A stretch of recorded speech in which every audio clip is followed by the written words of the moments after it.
expulsou o espírito, mas nós vamos agora fazer alguma coisa para parar esses homens.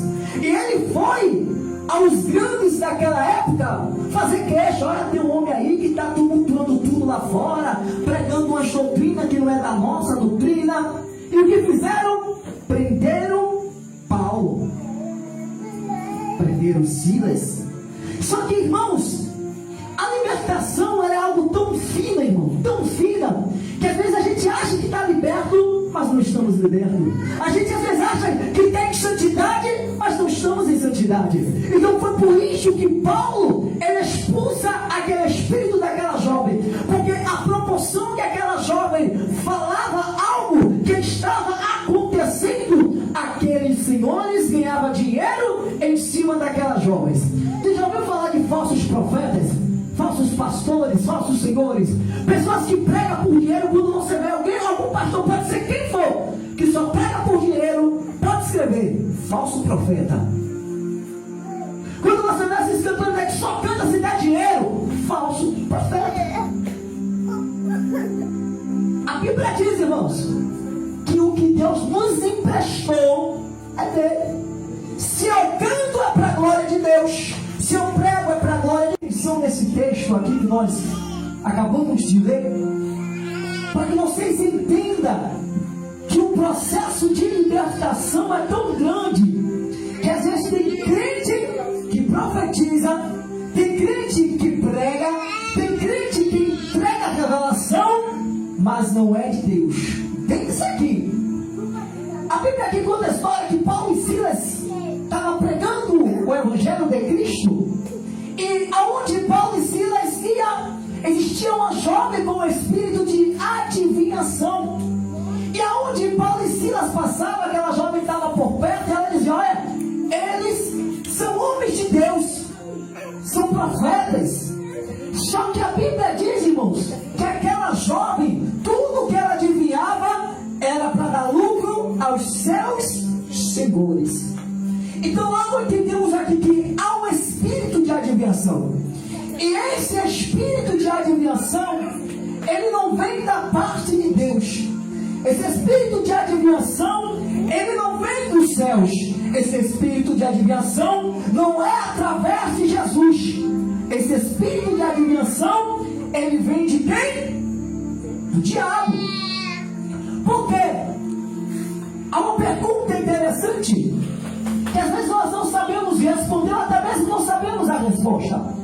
O diabo, ele conhece a data do seu nascimento, o diabo, ele conhece o seu RG, ele sabe o número do seu CPF, o diabo, ele sabe quando você faz as coisas para Deus, ou quando você faz por interesse próprio.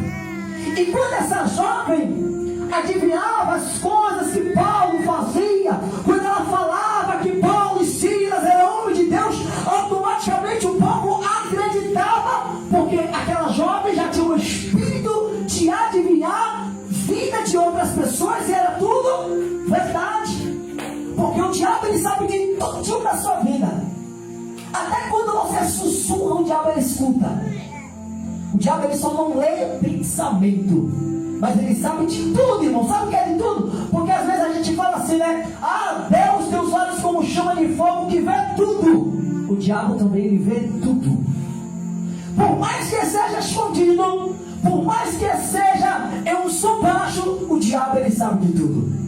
E quando Paulo, ele percebe que aquela jovem estava seguindo a ele, ele volta e diz: Espírito, sai dela em nome de Jesus.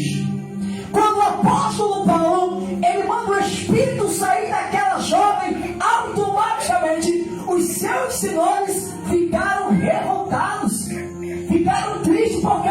Porque o espírito que habitava nela partiu em retirada. Então ela não poderia mais adivinhar, porque o espírito do mal não habitava mais nela.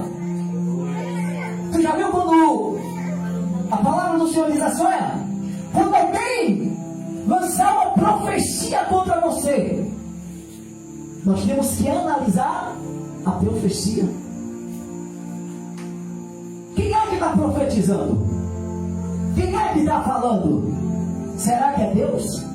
Ou será que é o Satanás? O irmãos, para a gente discernir o Espírito de Deus e o Espírito de engano, é que quando Deus tem algo para tratar com você, Ele vai falar que é com você. Quando Ele tem algo para te entregar, Ele vai entregar para você. Deus, Ele não faz arrudeios. Deus, Ele é direto. Se pode. Então a gente não pode questionar a pessoa que está dando a profecia. Não. E sim a profecia. Isso é a profecia. A gente tem que julgar a profecia. Por quê? Porque a Bíblia diz que Deus usa quem Ele quer. Deus usa quem Ele quer. Então você vai pegar a profecia e você vai julgar. Como é que eu julgo uma profecia? Que eu vou ter que me examinar. Deus, mas eu falei isso contigo, eu te pedi isso. Em momento nenhum eu tratei isso contigo. Você que vai se examinar. Porque tem muitas pessoas que se turbam no decorrer da caminhada do Evangelho. Porque, tipo assim, tem muitos falsos profetas que às vezes o camarada prega no bonito, não é nada, tu é pastor. Às vezes a gente vê uma pessoa lavando bonito e diz assim, tu é cantora. Mas só que não é Deus que está falando. E o que vai acontecer, você vai frustrar aquela pessoa. Porque ela não vai questionar o profeta, ela